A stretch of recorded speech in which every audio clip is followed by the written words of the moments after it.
Assalamualaikum warahmatullahi wabarakatuh. Halo sobat milenial, gimana nih kabar kalian? Semoga kalian dalam keadaan sehat-sehat saja ya. Walaupun sekarang kita masih dalam masa pandemi, harus tetap semangat ya. Dan jangan lupa untuk selalu menjaga kesehatan dan mengikuti anjuran dari pemerintah dengan menerapkan 3M, yaitu dengan menjaga jarak, mencuci tangan, dan untuk selalu memakai masker jika ingin bepergian. Oke, baik, sebelumnya kenalin dulu, nama aku Fakhrul Razi. Aku merupakan seorang mahasiswa ekonomi syariah di Institut Agama Islam Negeri Langsa.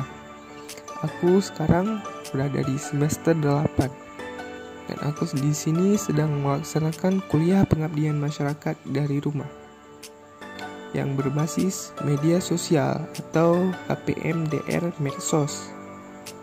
Dan ini adalah podcast pertamaku. Pada kesempatan ini aku akan membahas tentang pembelajaran maupun pendidikan di masa pandemi yang terjadi pada masa sekarang ini. Jadi sebelumnya aku akan membahas atau sedikit mereview nih, gimana sih asal muasal adanya new normal itu. Jadi nih teman-teman, seperti yang kita tahu bahwa sejak bulan Maret virus corona atau COVID-19 mulai masuk ke Indonesia, yang semakin hari makin menyebar dan gak bisa terkendali. Akhirnya pemerintah memutuskan untuk mengeluarkan kebijakan PSBB atau pembatasan sosial berskala besar. Gunanya untuk apa ya PSBB? Ya, untuk menekan penyebaran dari virus ini. Ngomongin part tentang PSBB nih, benar-benar part yang paling miris hati sih kalau menurut aku. Karena pada saat itu perekonomian kita sedang ada di ujung tanduk ya. Walaupun sekarang masih juga sih. Bayangin aja, semua kegiatan perekonomian masyarakat dipaksa untuk benar-benar berhenti. Mulai dari penutupan mal, kampus, tempat ibadah, hingga tempat wisata sekalipun. Maka secara terpaksa beberapa pegawai harus melakukan work from home atau melakukan pekerjaan dari rumah. Dan bahkan ya, kita sebagai masyarakat ataupun sebagai pelajar, pun mahasiswa, generasi milenial pun terpaksa melakukan pekerjaan dari rumah. Yang pelajar atau mahasiswa melakukan sekolah dari rumah atau studi from home. Tentunya hal ini cukup memberatkan dan memberikan dampak negatif bagi beberapa kalangan masyarakat. Terlebih buat mereka yang bekerja sebagai pegawai atau buruh. Karena banyak dari mereka yang di PHK karena perusahaan dan industri dapat menekan pengeluaran selama masa pandemi. Nah, selang beberapa bulan, kemudian tepatnya pada Juli, akhirnya pemerintah mengeluarkan kebijakan baru untuk memulihkan roda perekonomian Indonesia yang sedang terpuruk saat itu.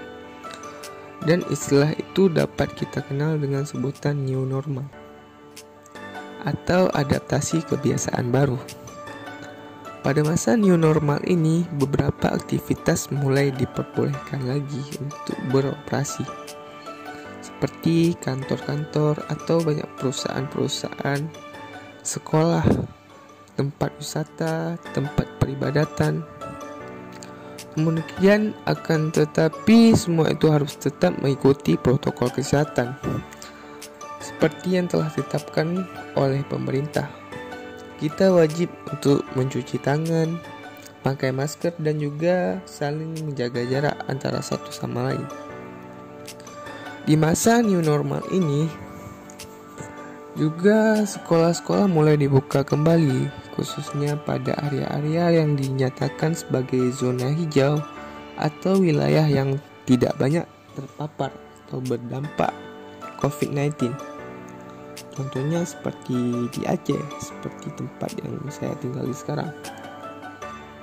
Pada bulan Januari 2020, pembelajaran dilakukan tidak optimal karena terpengaruh dampak daripada virus corona yang menyebabkan kegiatan belajar mengajar dilakukan dari rumah atau bisa disebut dengan belajar daring, yang sebelumnya pembelajaran memerlukan gadget dan melakukan pembelajaran melalui virtual atau Zoom yang memerlukan banyak kuota dan sinyal yang baik, yang selama ini dikeluhkan oleh sebagian pelajar, masyarakat maupun orang tua.